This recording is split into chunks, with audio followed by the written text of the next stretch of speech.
Hi viewers, welcome back. You are watching CH YouTube channel. మనం current electricity సంబంధించి resistance అంటే ఏంటి, ఆ రెసిస్టెన్స్ కాంబినేషన్స్ అంటే ఏంటి అనేది లాస్ట్ వీడియోస్లో చూసాం.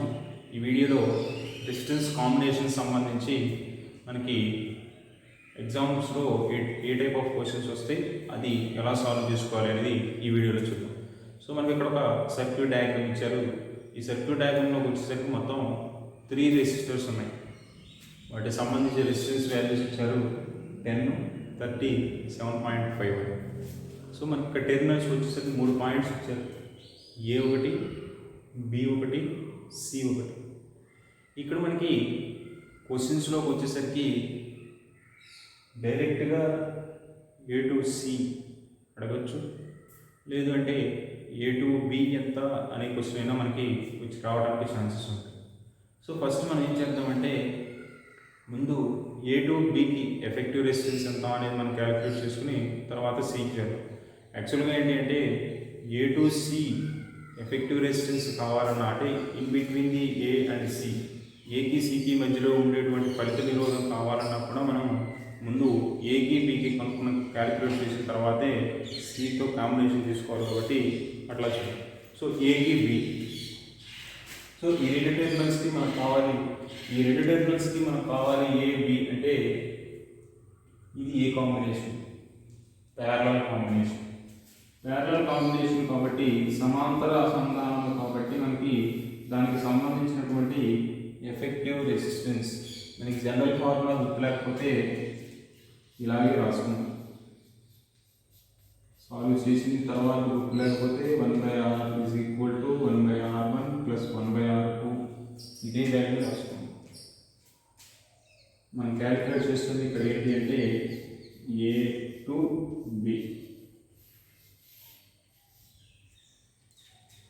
1/R = 1/R1 వాల్యూ 10 ఇచ్చారు, 1/10 + 1/30 that is equal to LCM ఎంత అవుతుందంటే 30 అవుతుంది. 10 అనేది 30కి ఫ్యాక్టర్ కాబట్టి కారణం కాబట్టి 30 అనేది మనకి ఇక్కడ ఎల్సిఎం అవుతుంది. సో ఇది 3 టైమ్స్ ప్లస్ ఇక్కడ 1 టైం అంటే 4/30. ఏం క్యాలిక్యులేట్ చేసాము, 1/R క్యాలిక్యులేట్ చేసాము. మనకు కావాల్సింది R అంటే 30/4 అవుతుంది. 30/4 వచ్చేసరికి 4 7s 28, 2 కాబట్టి 4 అవర్స్ అంటే 7.5 ohms. అంటే ఏకి బికి మధ్యలో ఉండేటువంటి ఎఫెక్టివ్ రెసిస్టెన్స్ ఎంత అంటే 7.5 వాల్యూ.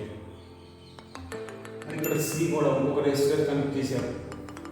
మనకి A to C కావాలి అంటే ఇప్పుడు ఏం చేయాలి అంటే ఇంతవరకు ఒక సెట్ ఆఫ్ రెసిస్టెన్స్గా తీసుకుంటే ఈ కాంబినేషన్ వాల్యూ మనకి ఎంత వచ్చింది అంటే 7.5 అవుతుందంటే ఈ సెట్ మొత్తం ప్లేస్లో మనం ఇక్కడ 7.5 అనేది రెసిస్టెన్స్ తీసుకుంటాం.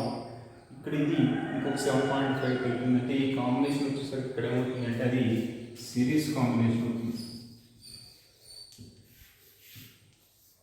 సిరీస్ కాంబినేషన్ వచ్చేసరికి మనకు ఆల్రెడీ తెలుసు కాబట్టి R = R1 + R2 అనేది మనకు తెలుసు కాబట్టి ఆ ఫార్ములా ప్రకారం A to C ఈ కేసులో ఎలా ఉంటుంది.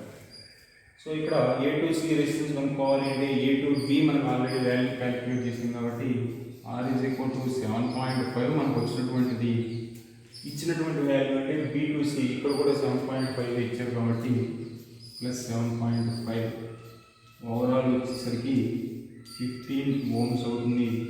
ఈ టోటల్ సర్క్యూట్కి సంబంధించి A to C effective resistance ఎంత అంటే మనకి ఎలా తీసుకోవాలి అంటే ఇట్లా మనకి ముందు ఇది ప్యారలల్ కాంబినేషన్ కాబట్టి ఈ కాంబినేషన్ క్యాలిక్యులేట్ చేసాం, అది తర్వాత సిరీస్లో కనెక్ట్ అయింది కాబట్టి మళ్ళీ సిరీస్లో క్యాలిక్యులేట్ చేసాం. టోటల్ రెసిస్టెన్స్ ఎంత అంటే 15 ohms అనేది మనకు వచ్చినట్టుందంటే మన సర్క్యూట్ని ఎలా సాల్వ్ చేయగలమంటే మనకి ఇచ్చినటువంటి డయాగ్రామ్ ప్రకారం సర్క్యూట్ని ఎలా బ్రేక్ చేయాలి, ఏది సిరీస్ కాంబినేషన్గా తీసుకోవాలి, ఏది ప్యారలల్గా కాంబినేషన్ తీసుకోవాలి అనే దాన్ని బేస్ చేసుకుని ఇక్కడ సాల్వ్ చేయడం అనేది. సో ఆ బ్రేక్ చేయడం ఎట్లాగో అనేది మనకు వస్తే ఆన్సర్ని ఈజీగా క్యాలిక్యులేట్ చేయొచ్చు. ఇంకొన్ని మోడల్స్ ఉంటుంది. నెక్స్ట్ మోడల్ ఇంకొక డయాగ్రామ్ చూద్దాం. ఇది నెక్స్ట్ సర్క్యూట్ డయాగ్రామ్. ఇక్కడ ఈ డయాగ్రామ్ వచ్చేసరికి కూడా మనం ఎఫెక్టివ్ రెసిస్టెన్స్ని ఎలా క్యాలిక్యులేట్ చేయాలి.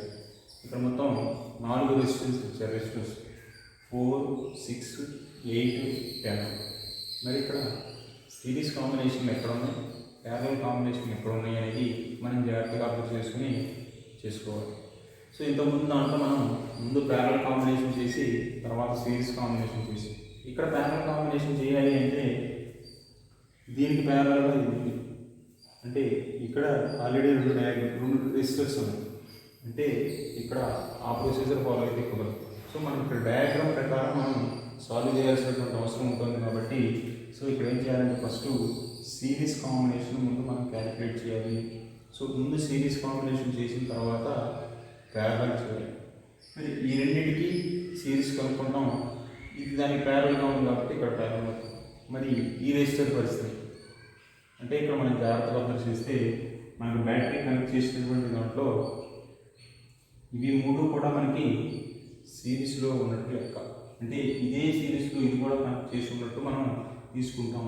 సో ఇది మొత్తాన్ని ఈ 3 రెసిస్టర్స్ని కలిపి ఒక సిరీస్ కాంబినేషన్గా తీసుకుంటాం. ఆ సిరీస్ కాంబినేషన్కి ఇక్కడ వచ్చేటువంటి రెసిస్టెన్స్, ఈ 4th రెసిస్టర్ ఏదైతే ఉందో అది ప్యారలల్గా ఉంది అని తీసుకుంటాం. ఇక్కడ ఈ డయాగ్రామ్ వచ్చేసరికి ఈ రెసిస్టెన్స్ని ఇటు ఎక్స్టెండ్ చేసి దీని నుంచి అయినా ఇటు కనెక్ట్ చేయవచ్చు. సో మనం ఏం చేయాలంటే ఇప్పుడు ఈ డయాగ్రామ్ ప్రకారం మనకి ఏమర్థమవుతుందంటే ఈ 3 సిరీస్ కాంబినేషన్లో ఉన్నట్టు, ఇది వచ్చేసరికి ప్యారలల్ కాంబినేషన్లో ఉన్న ముందు సిరీస్ కాంబినేషన్ ఏంటి అనేది క్యాలిక్యులేట్ చేయాలి.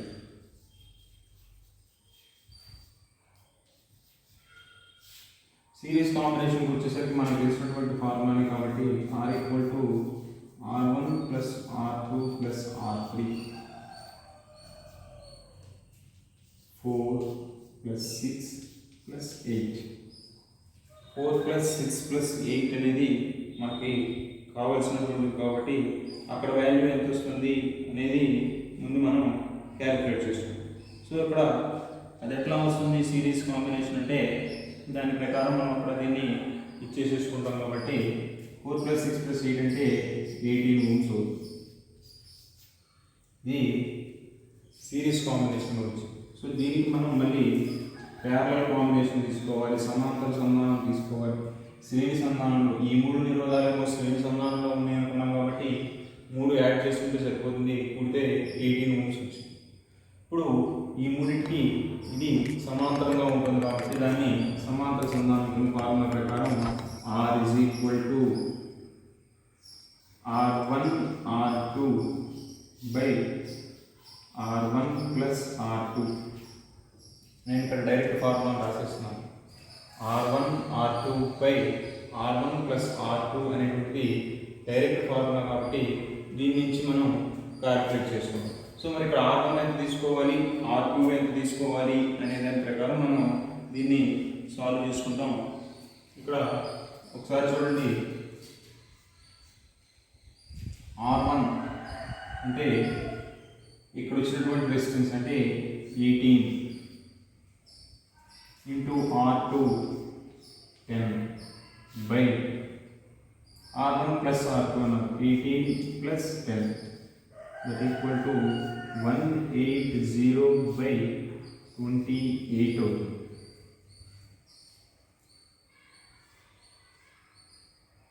2 14s క్యాన్సిల్ అవుతుంది, 2 90s క్యాన్సిల్ అవుతుంది, 2 7s 45. So 45/7 ohms. ఇది జనరల్గా ఏంటంటే మనకి ఎగ్జామ్ పాయింట్ ఆఫ్ వ్యూలో ఇచ్చేటప్పుడు క్యాన్సిలేషన్ ఈజీగా 820 ఇస్తారు. సో దాని ప్రకారం మనం సాల్వ్ చేసుకుని ఇక్కడ ఎంత వస్తుంది అనేది దాని ప్రకారం మనం ఆన్సర్ రాస్తాం. సో ఇక్కడ ఎఫెక్టివ్ రెసిస్టెన్స్ని ఎలా క్యాలిక్యులేట్ చేయాలంటే ముందు అది సిరీస్ కాంబినేషన్ తీసుకుంటాం, దాని నుంచి ప్యారలల్ కాంబినేషన్ తీసుకుని ఇట్లా మనం ఎఫెక్టివ్ రెసిస్టెన్స్ని క్యాలిక్యులేట్ చేస్తాం. సో ఇదే ప్రాబ్లంకి వచ్చేసరికి ఎఫెక్టివ్ రెసిస్టెన్స్ని మనం క్యాలిక్యులేట్ చేసిన తర్వాత దీంట్లో ఉన్నటువంటి ఇక్కడ బ్యాటరీని కనెక్ట్ చేసాం. ఈ పొటెన్షియల్ డిఫరెన్స్ వాల్యూ నుంచి పాస్ అయ్యేటువంటి కరెంట్ని క్యాలిక్యులేట్ చేయమనొచ్చు. లేదంటే పాస్ అయ్యేటువంటి కరెంట్ వాల్యూని ఇచ్చి పొటెన్షియల్ డిఫరెన్స్ క్యాలిక్యులేట్ చేయమని ఇవ్వచ్చు. అది ఎట్లా ఒకసారి చూద్దాం. సపోజ్ దీంట్లో పాస్ అయ్యేటువంటి కరెంట్ వాల్యూని ఇచ్చారు అనుకున్నాం. అది ఎట్లా అంటే 2.1 amperes అని తీసుకున్నాం.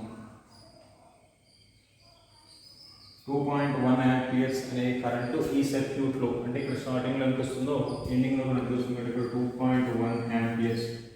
సో 2.1 amperes కరెంట్ అనేది పాస్ అవుతుంటే పొటెన్షియల్ డిఫరెన్స్ ఎంత, దానికి సప్లై చేసినటువంటి పొటెన్షియల్ డిఫరెన్స్ ఎంత అనేది ఎట్లా క్యాలిక్యులేట్ చేస్తామంటే మనకు ఓమ్స్లో నుంచి V = IR అనేటువంటి ఈక్వేషన్ తెలుసు కాబట్టి దాని నుంచి క్యాలిక్యులేట్ చేసేస్తాం. I value 2.1 into R effective resistance ఇప్పుడు మనకు ఎంత వచ్చింది అంటే 45/7 వచ్చింది కాబట్టి ఇది 0.3 టైమ్స్ క్యాన్సిల్ అవుతుంది. అంటే 7 3 21 కాబట్టి 2.1 అంటే 0.3. 45 ఇంటూ 0.3 3 ఇంటూ 45 వచ్చేసరికి 135 అవుతుంది. ఒక డెసిమల్ ప్లేస్ ఉంది కాబట్టి 13.5 volts అనేది ఇక్కడ మనకి పొటెన్షియల్ డిఫరెన్స్ అవుతుంది. అంటే మనం ఓన్లీ కాంబినేషన్ యొక్క రెసిస్టెన్స్ క్యాలిక్యులేట్ చేయడంతో పాటు పొటెన్షియల్ డిఫరెన్స్ క్యాలిక్యులేట్ చేయమని కూడా మనకి క్వశ్చన్స్ వచ్చే ఛాన్స్ ఉంటుంది. కాబట్టి పొటెన్షియల్ డిఫరెన్స్ ఎలా క్యాలిక్యులేట్ చేస్తామంటే V = IR ఓమ్స్ లాని బేస్ చేసుకుని మనం పొటెన్షియల్ డిఫరెన్స్ వాల్యూని క్యాలిక్యులేట్ చేసుకుంటాం. సో అది మనకి ఇక్కడ పొటెన్షియల్ డిఫరెన్స్ వాల్యూ ఎంత వస్తుంది అంటే 13.5 అనేది పొటెన్షియల్ డిఫరెన్స్ వాల్యూ అవుతుంది. అంటే మనకి డైరెక్ట్గా ఓన్లీ ఎఫెక్టివ్ రెసిస్టెన్స్ క్యాలిక్యులేట్ చేయమని క్వశ్చన్ ఇవ్వచ్చు, లేదు అంటే కరెంట్ వాల్యూ కానీ వోల్టేజ్ వాల్యూ కానీ ఇచ్చి రెండో వాల్యూని క్యాలిక్యులేట్ చేయమని ఇవ్వచ్చు. అప్పుడు ఏం చేయాలంటే ముందు ఎఫెక్టివ్ రెసిస్టెన్స్ క్యాలిక్యులేట్ చేసుకుని దాని నుంచి ఈ రిలేషన్లో ఆ వాల్యూస్ సబ్స్టిట్యూట్ చేసి మనం క్యాలిక్యులేట్ చేస్తాం. ఇది ఈ ప్రాబ్లం. ఈ క్వశ్చన్లోకి వచ్చేసరికి ఇక్కడ కొంచెం మనం సాల్వ్ చేయాల్సింది ఎక్కువ ఉంటుంది. సో ఒకసారి క్వశ్చన్ జాగ్రత్తగా చేస్తే మనకి ఇక్కడ ఏంటంటే ఫస్ట్ మనం క్యాలిక్యులేట్ చేయాల్సింది ఇంతకుముందు వరకు ఏంటంటే ఎఫెక్టివ్ రెసిస్టెన్స్ డైరెక్ట్గా క్యాలిక్యులేట్ చేసేసాం. ఇక్కడికి వచ్చేసరికి మనం క్యాలిక్యులేట్ చేయాల్సింది రెసిస్టెన్స్ R2 వాల్యూ మనకి ఇవ్వలేదు, దీని వాల్యూ క్యాలిక్యులేట్ చేయాలి. దాంతోపాటు ఇంకొకటి ఏంటి అంటే మనం చేయాల్సింది ఈ రెసిస్టర్లోకి పాస్ అయ్యేటువంటి కరెంట్ ఎంత అనేది, అంటే I2 వాల్యూ క్యాలిక్యులేట్ చేయాలి. అంటే రెండు క్యాలిక్యులేట్ చేయాలి. ఫస్ట్ R2 కనుక్కోవాలి, తర్వాత I2 కూడా కనుక్కోవాలి. అంటే ఇది ప్యారలల్ కాంబినేషన్ కాబట్టి ఖచ్చితంగా కరెంట్ అనేది రెండింటికి డిఫరెన్స్ వస్తుంది. సో ఇక్కడ I1 అనేటువంటి కరెంట్ పాస్ అవుతుంది, ఇక్కడికి వచ్చేసరికి I1 వాల్యూ కూడా మనకి యాక్చువల్గా ఇవ్వలేదు, కానీ దాన్ని కనుక్కోవాల్సిన అవసరం లేదు. మనం క్యాలిక్యులేట్ చేయాల్సింది రెండే, R2 కనుక్కోవాలి, I2 కనుక్కోవాలి. అది ఎట్లా ఒకసారి ఇక్కడ R1 వాల్యూ ఇచ్చేది. ఈ రెండు ప్యారలల్ కాంబినేషన్ సమాంతర సంధానం కాబట్టి దానికి సంబంధించినటువంటి ఎఫెక్టివ్ రెసిస్టెన్స్ ఎంత అనేది ముందు క్యాలిక్యులేట్ చేద్దాం. R = R1 R2 by R1 plus R2 that equal to మనకి ఇక్కడ R2 వాల్యూ ఇవ్వలేదు కాబట్టి దాన్ని యాస్టిస్గా అట్లాగే రాసుకుంటాము. 10R2 by 10 plus R2 అవుతుంది. ఇది ఎఫెక్టివ్ రెసిస్టెన్స్. సో అక్కడతో మనకి ఎఫెక్టివ్ రెసిస్టెన్స్ క్యాలిక్యులేషన్ అయిపోయింది. ఇప్పుడు మరి R2 ఎట్లా క్యాలిక్యులేట్ చేయాలి అనేది ఒకసారి చూద్దాం. మనకి ఓమ్స్ లా నుంచి, ఓమ్ నియమం నుంచి V = IR అనేటువంటి రిలేషన్ తెలుసు. సో దీని నుంచి effective resistance R = V = IR నుంచి R అనేది ఎట్లా రాసుకోవచ్చు అంటే V/I అని రాసుకుందాం. అంటే ఎఫెక్టివ్ రెసిస్టెన్స్ అంటే టోటల్ కాంబినేషన్ మొత్తం కాంబినేషన్ రెసిస్టెన్స్ అంటే V అని ఇచ్చారు. సో టోటల్ వోల్టేజ్ ఇచ్చింది V అంటే 50 volts. దీంట్లో వెళ్తున్నటువంటి కరెంట్ అంత 10 amperes కాబట్టి 50/10 దట్ ఈక్వల్ టు 5 అనేది ఎఫెక్టివ్ రెసిస్టెన్స్ అవుతుంది. సర్క్యూట్ డయాగ్రామ్ ప్రకారం వచ్చింది, థియరిటికల్గా ఇచ్చినటువంటి వాల్యూస్ ప్రకారం వచ్చింది. సో ఈ రెండు ఎఫెక్టివ్ రెసిస్టెన్స్ కాబట్టి రెండు ఈక్వల్ చేసి సాల్వ్ చేయాలి. 10R2 by 10 plus R2 that equal to 5 అవుతుంది. సో క్రాస్ మల్టిప్లికేషన్ చూస్తే 10R2 is equal to దీనికి వెళ్తే 50 plus 5R2 అవుతుంది. 50 ప్లస్ 5R2 అవుతుంది. దీని నుంచి తర్వాత ఎట్లా సాల్వ్ ఇక్కడ 5R2 ఇస్తే మైనస్ అవుతుంది కాబట్టి 10 మైనస్ 5 అంటే 5R2 ఈజ్ ఈక్వల్ టు ఎంత వస్తుందంటే 50. R2 is equal to 50/5 that equal to 10 ohms. R2 అనేది కూడా 10 ohms వచ్చింది. R1 వాల్యూ 10 అని వాళ్ళు ఇచ్చారు, R2 వాల్యూ కూడా 10 ohms వచ్చింది. అంటే రెండు రెసిస్టర్స్ ఈక్వల్ రెసిస్టర్స్ కాబట్టి ఈ రెండు రెసిస్టర్స్లో నుంచి పాస్ అయ్యేటువంటి కరెంట్ కూడా ఈక్వల్గా ఉంటుంది. ఈక్వల్గా ఉన్నప్పుడు ఏమవుతుందంటే టోటల్ కరెంట్ అనేది 2 హాఫ్స్గా స్ప్లిట్ అవుతుంది. టోటల్ కరెంట్ 10 కాబట్టి I2 వాల్యూ ఎంత అవుతుంది ఆటోమేటిక్గా దాంట్లో హాఫ్ అంటే 10/2 అంటే అక్కడ 5 యాంపియర్స్ ఉంటుంది. అది క్యాల్కులేట్ చేయాల్సినటువంటి అవసరం లేదు మనం. ఎందుకని అంటే 2 రెసిస్టర్స్ ఈక్వల్ రెసిస్టర్స్ కాబట్టి వాటి నుంచి పాస్ అయ్యేటువంటి కరెంట్ కూడా ఈక్వల్గా ఉంటుంది. ఈక్వల్గా ఉండాలి అంటే మనం మొత్తం కరెంటు 10 రెండు హాఫ్స్ అయితేనే ఈక్వల్గా అవుతాయి కాబట్టి 10లో హాఫ్ అంటే 5 యాంపియర్స్ అనేది మనం డైరెక్ట్గా సాల్వ్ చేయకుండా ఆన్సర్ రాసేసుకోవచ్చు. ఇది ఎట్లా సాల్వ్ చేయాలి?